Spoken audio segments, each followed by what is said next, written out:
Capítulo 2879. Puxando as cordas, parte 1. Quanto mais estúpida uma criatura é, mais fácil de matar. Ou assim eu pensaria, se o comportamento da maré de monstros não tivesse mostrado sinais claros de inteligência. Essas criaturas pararam sua investida cega quando perceberam que números não significam nada para mim e formaram este anel para os trolls mutantes. A única questão é o que eles esperam ganhar com isso e por que estão enrolando. As respostas às perguntas de Utem vieram em um estalo repugnante de ossos e rasgo de carne.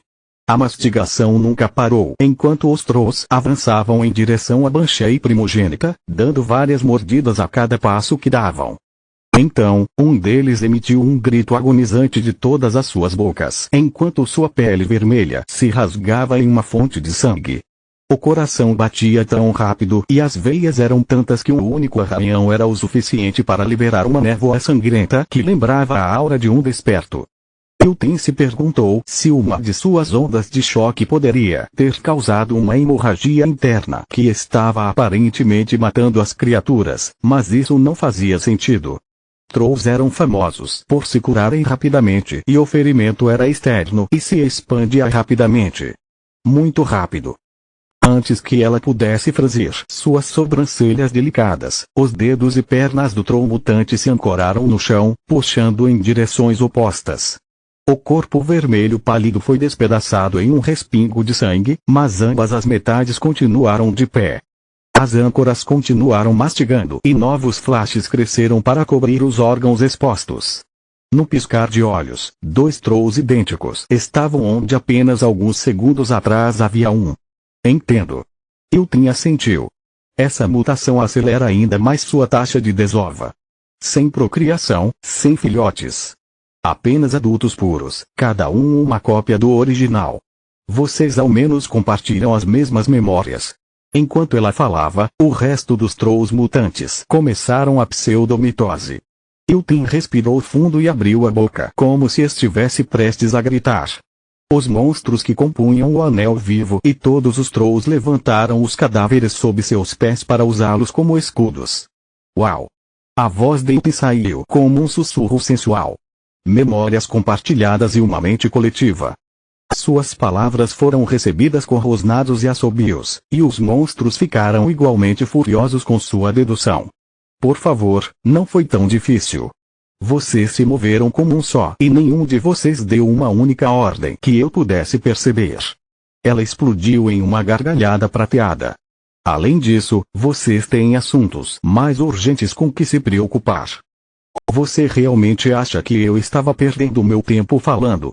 Uma série de explosões devastou a área ao redor dela, espalhando os monstros ao vento, enquanto o chão se transformava em lava derretida, incinerando os cadáveres. Utem silenciosamente lançou magias de fogo de nível 5 como Sol Furioso e Vulcano, espalhando-as em seus arredores enquanto lutava. Ela sabia que se livrar dos cadáveres era tão importante quanto matar ao lidar com monstros. A Banshee primogênita tinha apenas esperado um momento em que seus feitiços causariam mais dano. Os trolls mutantes estavam debilitados pela mitose ou ainda no processo, enquanto o resto dos monstros estavam reunidos para se empanturrar de seus companheiros caídos. As magias de nível 5 também foram feitas para explorar a natureza inflamável dos trolls e o pelo seco de outras tribos de monstros para espalhar o fogo. Utem não respirava, então o ar quente poupou seus pulmões. A chuva de pedras afiadas ricocheteou em sua pele, mais dura que aço, e até mesmo pisar na lava ardente lhe trouxe um pequeno desconforto. Mortos-vivos eram naturalmente resistentes a todos os elementos, exceto a escuridão, e seu corpo se curava mais rápido do que o calor poderia danificá-la.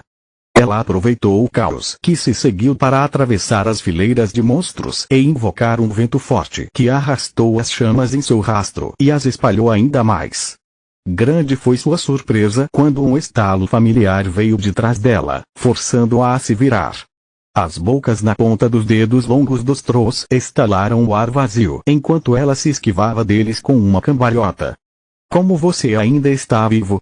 Trolls são supostamente inflamáveis, sabia? Trolls normais eram de fato inflamáveis. Seu metabolismo acelerado ressecava a pele e acumulava gorduras na forma de óleos que eram armazenados em seus corpos, prontos para serem convertidos em energia. Os Trolls mutantes, no entanto, eram e pareciam diferentes. Eles não só pareciam não ter sido afetados pelo fogo, mas sua pele estava coberta pelo que pareciam escamas pretas. No momento em que o calor estava prestes a atingir a pele por baixo, a escama foi descartada e uma nova cresceu. Bolhas de ar se formaram entre as escamas, dispersando o calor até que a proteção fosse restaurada. Iltin esmagou os dedos com o criador de órfãos, e uma vez curados, os ossos ficaram mais densos, enquanto a carne se tornou elástica para suavizar melhor os golpes. Ela então congelou o ar ao seu redor com a magia de nível 5, Inverno Perene. As escamas pretas que deveriam manter o calor do lado de fora agora ajudavam o frio a penetrar, carregado pelas bolhas de ar abaixo. Os Trolls rugiram, tremendo e perdendo as escamas. Eles aumentaram a temperatura do corpo a ponto de os olhos que eles armazenaram pegarem fogo e combaterem as ondas de gelo. Incrível! Você também pode evoluir e se adaptar a qualquer ameaça que enfrente. Ela disse com um tom alegre que irritou ainda mais os monstros. Isso prova que sua mutação não é aleatória. Alguém está puxando suas cordas. A maré viva de monstros rugiu com suas palavras, mas a Banshee primogênita os ignorou. Que bom que eles não são tão brilhantes. O inverno perene minguou enquanto o vulcão e o sol furioso queimavam com força renovada. Os Trolls flamejantes estavam agora indefesos contra o elemento fogo que atingiu os sacos de óleo e os fez explodir. Iltin queimou os Trolls até o chão, certificando-se de que nada restasse antes de retomar seu ataque. Não posso arriscar que esses fragmentos se espalhem e se transformem em um bando de Trolls de adaptação rápida. Não enquanto estivermos aqui. Depois que partirmos, vou espalhá-los como uma doença pela Maré Negra. Essas coisas comem sem parar e isso pode ser usado para abater as outras tribos de monstros. Um uivo selvagem chamou a atenção de Iltin para um varg pelo preto pulando em sua direção. Merda! A visão da vida mostrou a ela que a criatura tinha uma destreza física superior a uma besta divina. Seu feitiço de voo era lento comparado ao da criatura, forçando-a a se teleportar para longe. O Varg pousou de punho, o impacto gerando uma onda de choque que apagou os incêndios e abriu uma cratera de vários metros de profundidade. No momento em que Iltin saiu do pisacre, a aura do Varg pelo preto desapareceu quando o outro tomou o poder coletivo da matilha e pulou nela. De novo. Ela usou uma centelha do redemoinho da vida que lhe lidera para impulsionar a si mesma e sua massa enquanto revidava o golpe do Varg com um dos céus. Ela era Banshee primogênita e a criador de órfãos era composta por Davros, enquanto o monstro parecido com lobo usava seu punho nu. No entanto, foi ela quem foi enviada voando de volta. Merda! Iltin se virou bem a tempo de ver o poder coletivo do Varg saltar para o membro mais próximo dela do bando, enquanto seu feitiço de voo ainda não a havia parado. Capítulo 2880 Puxando as cordas, parte 2. É por isso que odeio inimigos inteligentes. Um Varg não era nada para um morto-vivo. Até mesmo uma tribo inteira era apenas um incômodo. Uma primogênita como Iltin poderia cuidar de uma horda de monstros de Varg sozinha sem suar a camisa. A Maré Negra, no entanto, era composta por milhões deles e o Varg na frente dela carregava seu poder coletivo, massa e poder mágico. Apesar de seu tamanho não ser grande coisa, a criatura era uma força a ser enfrentada. Havia um limite para o poder que um Varg comum poderia acumular, mas todos os que atacaram Iltin tinham pelos cor de carvão e olhos vermelhos como brasas, sinal de uma espécie mutante de Vargs que havia superado tais limites. Isso, junto com a mente coletiva, permitiu que eles passassem seu poder para o Varg mais próximo da presa e usassem seus sentidos compartilhados para seguir os movimentos de alta velocidade de Iltin. Mas não foi o suficiente. Iltin agora tinha uma ideia das capacidades do inimigo e desviou do punho que se aproximava com o mínimo de movimento necessário enquanto desferia um contra-ataque ao mesmo tempo. Mesmo com a mutação, a diferença na experiência de batalha tornava os monstros fáceis de ler. O Viarg rosnou, sua força desaparecendo e seu corpo estourando como um balão sob a massa pesada. Em vez de lutar uma batalha perdida, ele havia passado suas habilidades adiante. Quando a Banshee primogênita atacou com toda a sua força, a falta de resistência a fez perder o equilíbrio e criou uma abertura para o próximo Varg. Ela transformou sua confusão em um rolamento e o chão onde o monstro caiu em um buraco que o engoliu.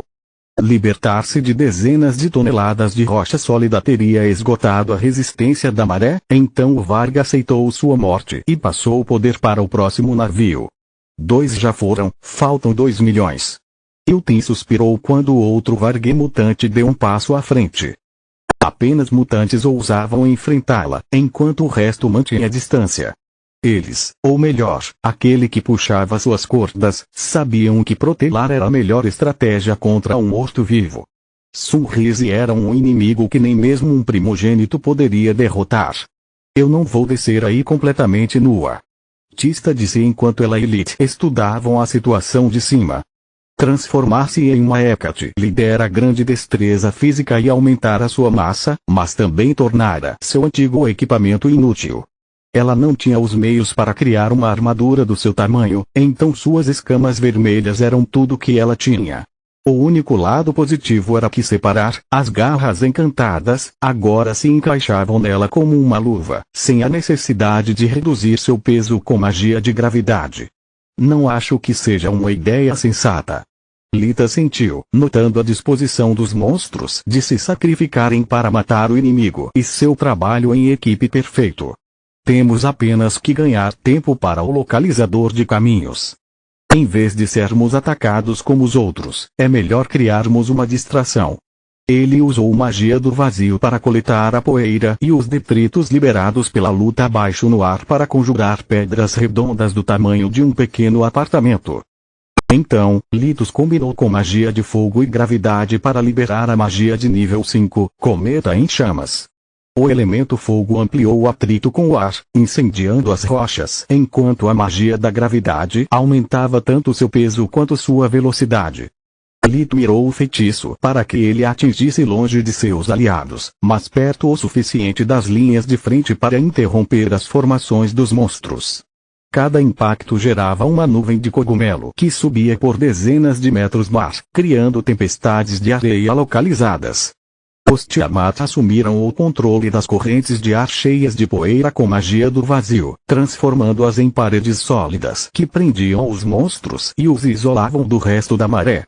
Ao mesmo tempo, ele respirou fundo com Invigoration, liberando uma saraivada de demônios da escuridão de suas asas.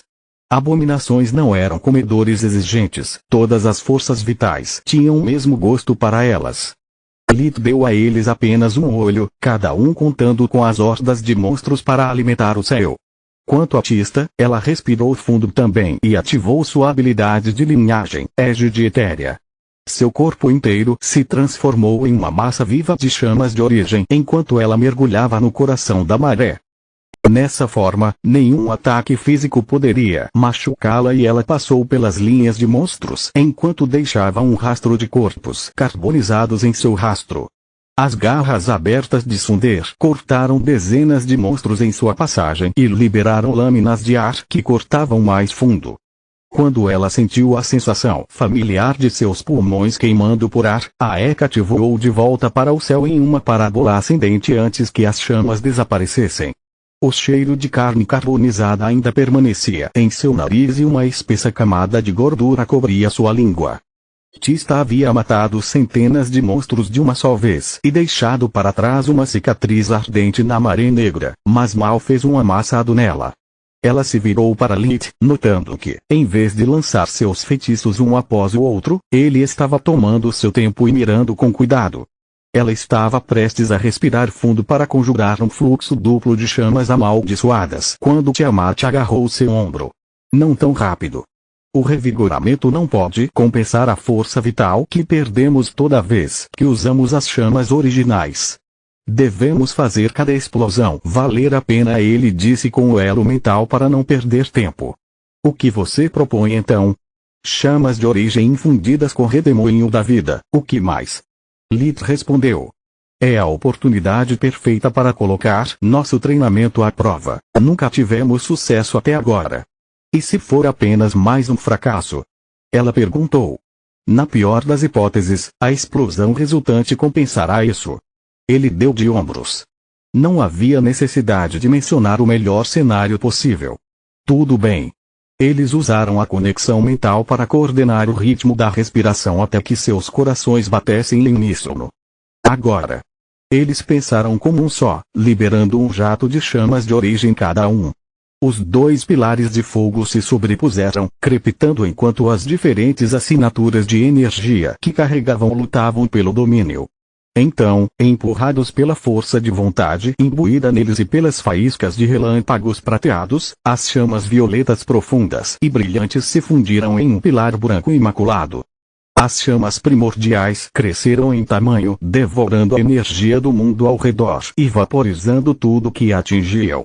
Elas cortavam as linhas de monstros como uma faca quente na manteiga, desaparecendo apenas quando as duas bestas divinas ficavam sem fôlego. Conseguimos. Tista estava exultante, Lit nem tanto. Atirar de cima significava estar seguro de ataques, mas também limitava o poder de perfuração das chamas. Se tivessem atacado enquanto estavam no chão, a coluna branca de fogo teria cortado a maré negra em pedaços. Sim, mas a maioria das chamas primordiais foram desperdiçadas contra o chão. Precisamos pensar em algo melhor, ele respondeu. Não podemos simplesmente comemorar que nossa teoria estava correta. Lit notou que ter a mesma assinatura de energia não era necessário nem o suficiente para produzir chamas primordiais. Eles solos já tinham feito isso no passado, mas Kigan e Shenagrosh também. Continua no próximo vídeo.